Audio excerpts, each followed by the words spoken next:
when dangerous things are happening, when dangerous people are in our community, when people are doing things to traumatize and victimize individuals in our community.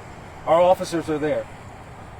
And this is a testament of that. This is an example of the hard work and the expertise that is demonstrated on a daily basis by officers in this department. Again, this person is in custody. We're unsure right now on what the charges will be. We have state charges, obviously, but there is also the strong possibility that there may be federal charges involved in this as well.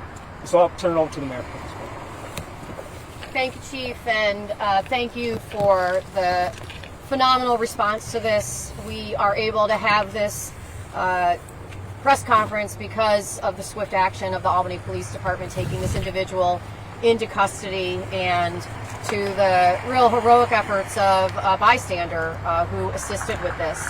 I want to extend my deep condolences to the community here at Temple Israel, to the families here.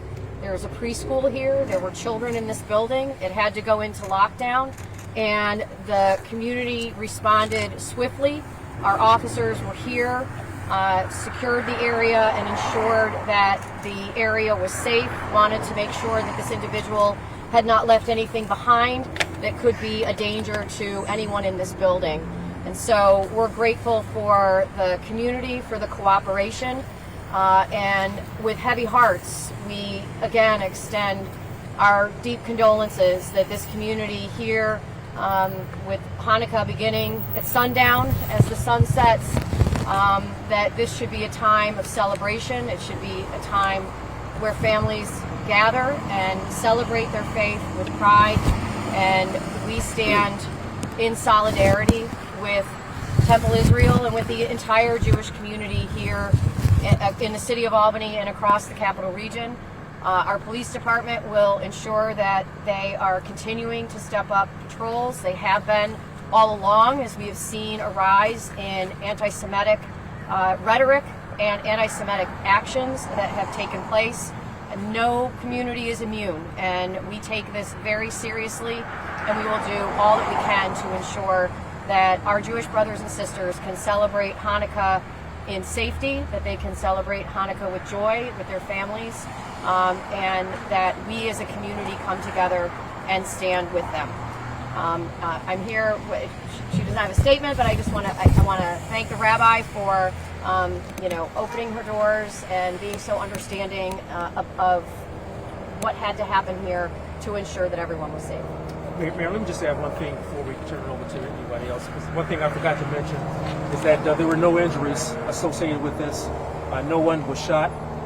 We don't have any damage to any buildings or any other facilities in relation to this incident. I was only going to applaud my quick-thinking staff who ensured that everyone in the building, including the children, stayed safe, and thank the Albany Police for their quick response, and everyone who's reached out to us with messages of compassion and sympathy. After this press conference, we're going to be lighting Hanukkah candles because we need light in darkness. Thank you. And I also want to thank the state.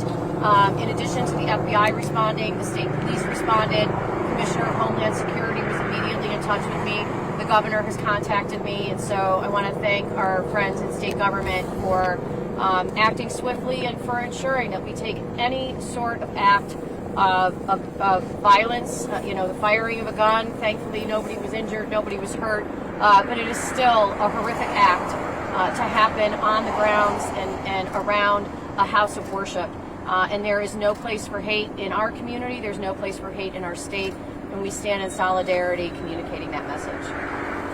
Chief, where were the shots fired? They were fired right in the off the staircases behind us. Were they fired into the air or at the building? So right now we don't know. We found shell casings that indicated that there were 2 shots that were fired.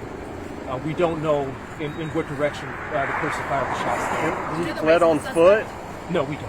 Is the school still in lockdown? Oh, no, we were able to end the lockdown, and all the parents have come and picked up their children. We had planned a concert for the Early Childhood Center tonight, which is being postponed to next week. Did he flee? He fled on foot?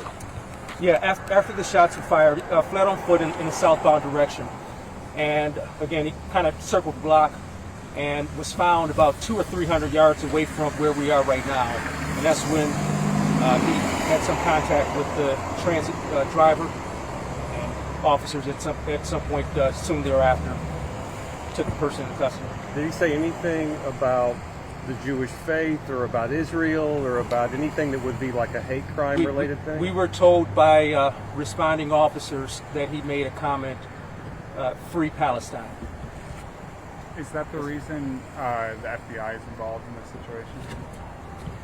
Yes, that is part of the reason. Yes. So is it being investigated as a hate crime? Yes. Yes. Absolutely. Is there any? You said part of the reason. Is there anything else that you can explain? Any time that we have any firearms-related offenses that may be something that may be an active shooter type of situation, our federal authorities are always involved with us, whether it's a hate crime or not. But in this case, it's certainly being investigated as a hate crime. Did he say free Palestine in front of the police or in front of the witness? From what I understand, in front of both the police and the witness. I'm not quite sure the sequence with that, but it was right around the time that the officers took him into custody when he was around that transit worker, and that statement was made at that time. Chief, can you describe? I'm sorry. I don't have any information. I don't have any indication. There was no mention of any threats from the officers. Chief, can you just describe a little more about where you found the casings and where you believe the shots were fired from?